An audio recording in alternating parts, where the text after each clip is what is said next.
Hello प्यारे बच्चों एवं प्यारे दोस्तों, आप सभी का पॉलिटी विद एबीसीडी क्लासेस पर हार्दिक स्वागत है। जैसा कि हम महत्वपूर्ण प्रश्नोत्तरी एनसीईआरटी बुक पर आधारित कर रहे थे, जिनमें हमने 13वीं क्लास कंप्लीट कर ली है। आज हम आपके लिए 14वीं क्लास लेके आए हैं, जिसमें हम पर्यावरण और प्राकृतिक संसाधन से संबंधित एमसीक्यू 16 से 30 तक क्वेश्चन करेंगे। बहुत ही कम टाइम में आप लोगों के लिए 15 क्वेश्चन कंप्लीट करा दिए जाएंगे। 15 क्वेश्चन हमने पहले 13वीं क्लास में कर लिए। इसी प्रकार से पर्यावरण और प्राकृतिक संसाधन एनसीईआरटी 12th की बुक से 30 क्वेश्चन काफ़ी इंपॉर्टेंट क्वेश्चन बनाए गए हैं और इसमें टोटल कवर पार्ट आपका हो जाएगा। साथ ही खुशी की बात है कि आज असिस्टेंट प्रोफेसर की भी वैकेंसी नई आ चुकी है, जिसकी एग्जाम लगभग 2025 के अंत में या बीच में होने की संभावना रहेगी। साथ ही स्कूल लेक्चरर के आपके फॉर्म भरे जा चुके हैं, तैयारी आप लोगों की चल रही है। रिट के फॉर्म भी आप भरने को तैयार है, रिट की एग्जाम की तैयारी आप लोगों की चल रही है। तो इन सभी महत्वपूर्ण परीक्षाओं में ये टॉपिक कहीं न कहीं आपके लिए मददगार साबित होगा। साथ ही मैं एक और क्लियर कर देता हूँ कि सिर्फ एमसीक्यू टेस्ट काफ़ी मददगार कैसे साबित होते हैं। इनसे सिर्फ चयन को ही एक आधार नहीं माना जाता, बल्कि चयन के लिए एक मददगार मानी जा सकती है, क्योंकि हमें किताब पढ़नी होगी और हमें नोट्स से और एमसीक्यू टेस्ट से कभी चयन की ओर नहीं बढ़ना चाहिए, बल्कि हमें अच्छी ऑथेंटिक बुक कंप्लीट पढ़नी चाहिए। और उसके उपरांत या बीच बीच में जब भी आप बोरिंग महसूस करो, तब आप ऐसे एमसीक्यू टेस्ट को निकाल सकते हो, ताकि आपकी पढ़ाई भी जारी रहे और आपका जो बोरिंग टाइम होता है वो भी निकल जाए। साथ में ही जब हमने कंप्लीट बुक कर रखी है, पढ़ रखी है पूर्ण विस्तृत रूप से, तब आपके लिए एमसीक्यू टेस्ट काफ़ी मददगार होते हैं, क्योंकि परीक्षा में जो गलतियां होती है वो अक्सर नहीं होती है। साथ ही हमने जो पढ़ा है उसमें कितना याद है उसके रिवाइज के लिए ठीक रहता है। साथ ही हमें प्रश्नों को देखने के उपरांत ये भी रहता है कि जब हम रिवाइज करें, चाहे हम कोई सी किताब को पढ़े, तो हमें किन किन चीज़ों पर ध्यान देना चाहिए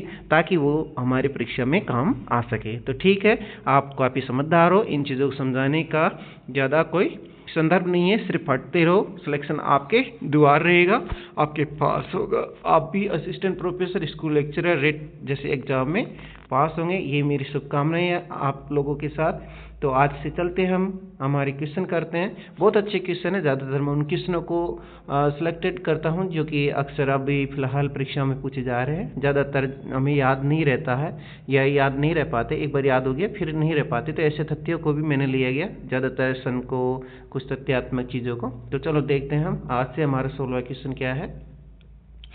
तो आज का हमारा क्वेश्चन नंबर 16 है, भारत ने क्योटो प्रोटोकॉल पर हस्ताक्षर किए और इसका अनुमोदन कब किया। बहुत अच्छा प्रश्न है। ऑप्शन आप लोगों के सामने दे रखा है। प्रश्न को एक बार नहीं 2 बार पढ़ना, वहाँ पर भी जब भी एग्जाम में बैठो, कोई सी भी एग्जाम हो भले आपकी, प्रश्न को पढ़ना जरूरी है, क्योंकि प्रश्न को पढ़कर ही हम विकल्पों को अच्छे से कवर करके और अच्छे से उन प्रश्नों को कवर कर सकते हैं। तो हमें एक बार और दोबारा क्वेश्चन को पढ़ लेना चाहिए और क्वेश्चन के विकल्पों को भी अच्छे से देखना चाहिए, क्योंकि विकल्प ही होते हैं जो कि हमें सही और गलत करना होता है। तो देखते हैं हम क्वेश्चन 16 में कि भारत ने क्योटो प्रोटोकॉल पर हस्ताक्षर और इसका अनुमोदन कब किया है। Option A 1997, option B 2000, option C 2001, option D 2002। तो आप भी सोचो कि क्या हो सकता है। थोड़ा सा आपने पढ़ रखा होगा, तो आप भी ऐसे लगाएं, जब तक मैं आंसर बताता हूँ तब तक आप भी अपने दिमाग में सोच के निश्चित कर लिया कि ये हो सकता है। फिर ये नहीं हो सकता तो नहीं लगता है तो ये क्यों है, तो उससे क्या है कि आपको याद रह जाएगा। तो इसका सही राइट आंसर होगा बच्चों ऑप्शन डी 2002।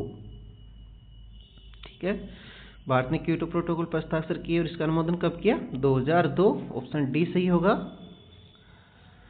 आज का हमारा क्वेश्चन 17वां है, भारत ने अपनी कौन सी पॉलिसी के अंतर्गत वाहनों के लिए स्वच्छतर ईंधन अनिवार्य कर दिया है।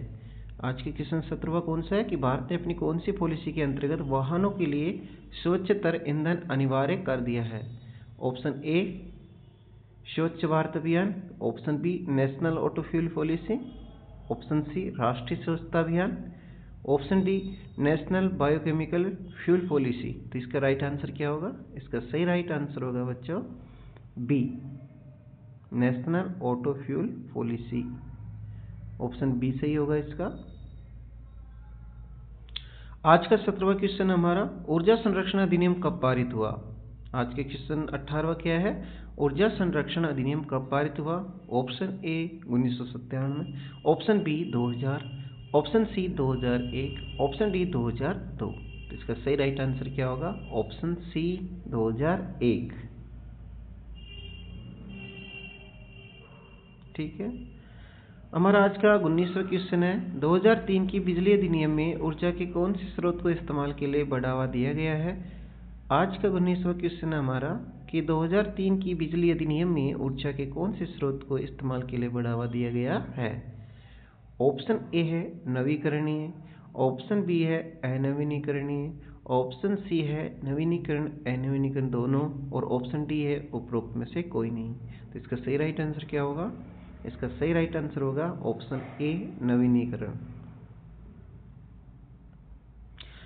आज का क्वेश्चन हमारा 20वां है कि भारत ने कब पेरिस जलवायु समझौते को अनुमोदित किया है? क्वेश्चन नंबर 20वां क्या है कि भारत ने कब पेरिस जलवायु समझौते को अनुमोदित किया है? बहुत अच्छा क्वेश्चन है। ऑप्शन दे रखा हमारे, ऑप्शन ए 2 सितंबर 1990, ऑप्शन बी है 2 अक्टूबर 2001, ऑप्शन सी है 2 अक्टूबर 2016, ऑप्शन डी है 2 सितंबर 2015। तो इसका सही राइट आंसर क्या होगा? इसका सही राइट आंसर होगा ऑप्शन सी 2 अक्टूबर 2016 को भारत ने पेरिस जलवायु समझौते पर को अनुमोदित किया था। 2 अक्टूबर 2016। बहुत अच्छा क्वेश्चन है। क्वेश्चन नंबर 21, भारत ने पृथ्वी सम्मेलन का रियो के संदर्भ में के समझौतों की क्रियान्वयन का एक पुनरावलोकन कब किया? क्वेश्चन 21 क्या है कि भारत ने पृथ्वी सम्मेलन कौन सा? जो रियो डी जेनेरियो में ब्राजील में हुआ था, के समझौतों के क्रियान्वयन का एक पुनरावलोकन कब किया? Option A 1997, option B 2000, option C 2001, option D 2002। तो सही राइट आंसर क्या होगा इनका बच्चों? तो इसका सही राइट आंसर होगा ऑप्शन ए 1997।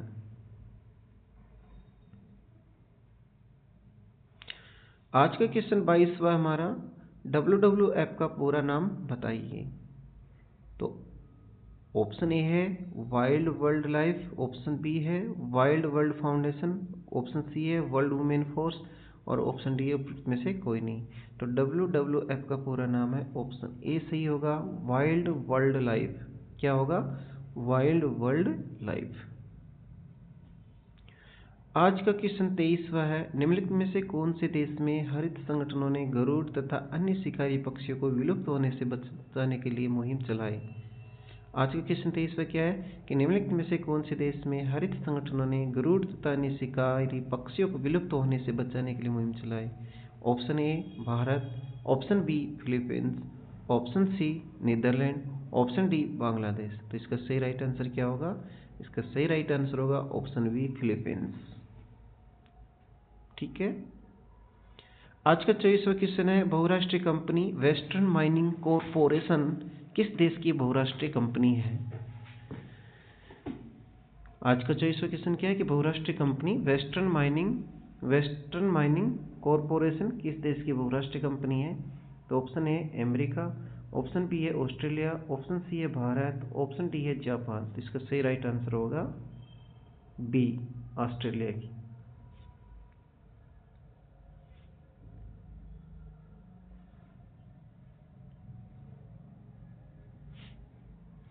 आज का क्वेश्चन 25वां है, 1980 के दशक के शुरुआती और मध्यवर्ती वर्षों में विश्व का पहला बांध विरोधी आंदोलन कहाँ चला?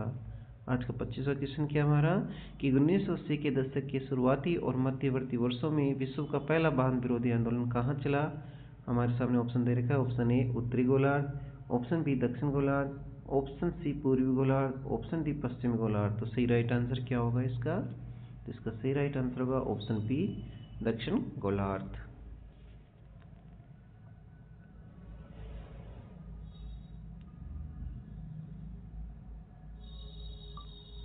आज का हमारा 26वां क्वेश्चन है, नर्मदा आंदोलन सबसे ज़्यादा क्यों प्रसिद्ध है? नर्मदा आंदोलन सबसे ज़्यादा क्यों प्रसिद्ध है? ऑप्शन ए वनों की कटाई के विरुद्ध आंदोलन, ऑप्शन बी बांध विरोधी आंदोलन, ऑप्शन सी शोषण के विरुद्ध आंदोलन, ऑप्शन डी नारीवादी आंदोलन। तो इसका सही राइट आंसर क्या होगा?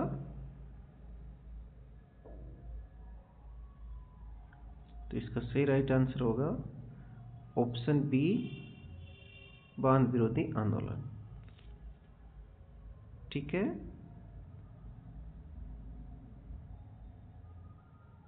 आगे चलते हैं हम। इसका क्या होगा? बांध विरोधी आंदोलन। आज का 27वां क्वेश्चन है हमारा,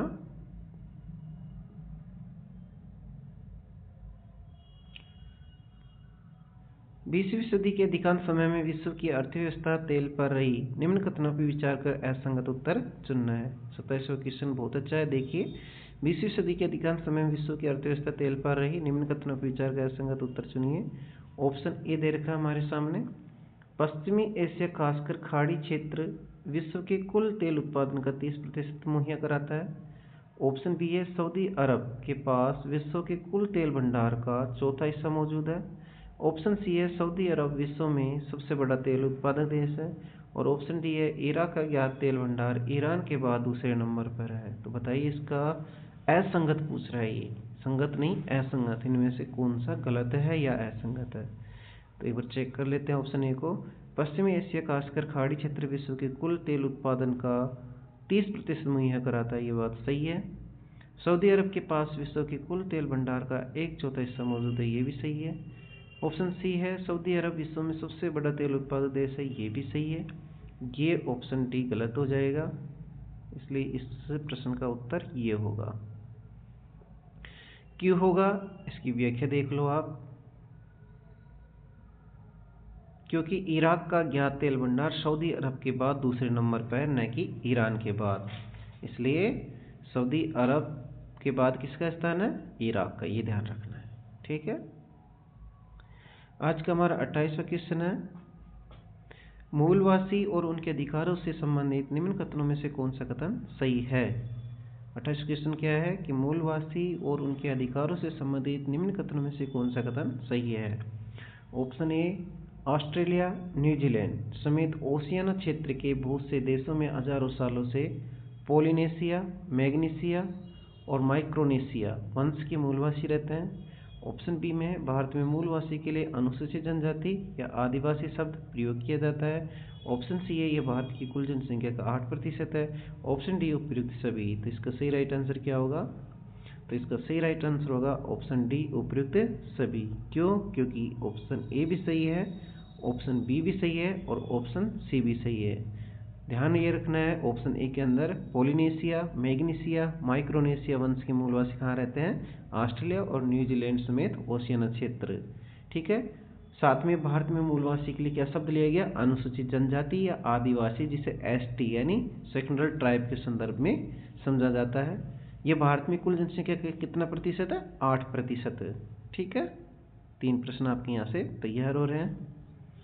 आज का 29वां क्वेश्चन हमारा, world council of indigenous people का गठन कब हुआ। बहुत अच्छा प्रश्न है ये। World council of indigenous people का गठन कब होता है। Option A 1985, option B 1975, option C 1977, option D 1970। तो इसका सही राइट आंसर होगा ऑप्शन बी 1975। आज का अंतिम प्रश्न हमारा, क्वेश्चन नंबर 30वां, संयुक्त राष्ट्र संघ में सबसे पहले किस परिषद को परामर्शदायी परिषद का दर्जा दिया गया। बहुत अच्छा प्रश्न है कि संयुक्त राष्ट्र संघ में सबसे पहले किस परिषद को परामर्शदायी परिषद का दर्जा दिया गया। ऑप्शन दे रखा है हमारे सामने, ऑप्शन ए सुरक्षा परिषद, ऑप्शन बी है मानवाधिकार परिषद, ऑप्शन सी है world council of indigenous people, option D है वर्ल्ड काउंसिल ऑफ वीमेन। तो इसका सही राइट आंसर होगा option C world council of indigenous people, जिसका गठन कब हुआ था, 1975। अभी देखा था हमने, बहुत इंपॉर्टेंट है। और ये संयुक्त राष्ट्र में सबसे पहले परामर्शदायी परिषद का दर्जा इसको मिला था, world council of indigenous people को। इस तरीके से ये पार्ट 12th का कंप्लीट होता है। इससे बनने वाले 30 क्वेश्चन काफ़ी महत्वपूर्ण है।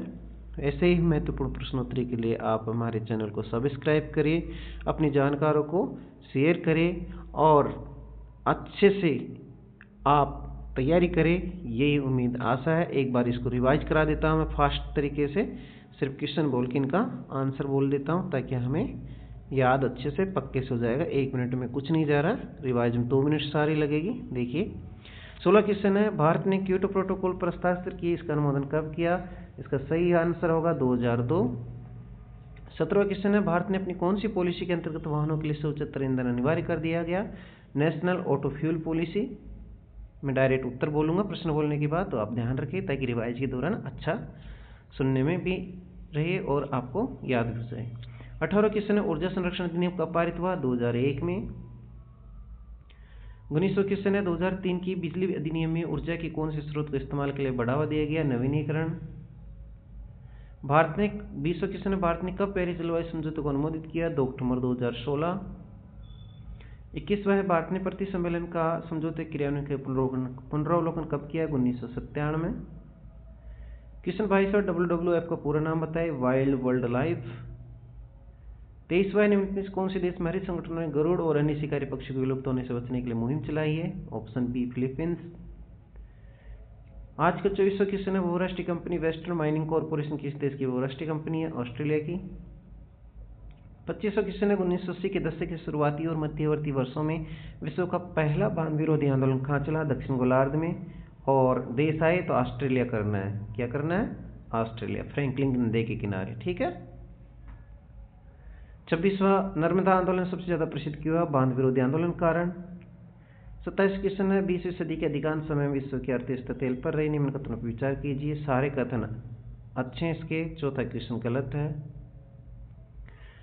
28वां क्वेश्चन है, मूलवासी उनके अधिकार संबंधी निम्न कथनों में कौन सा कथन सही है? सारे कथन अच्छे हैं।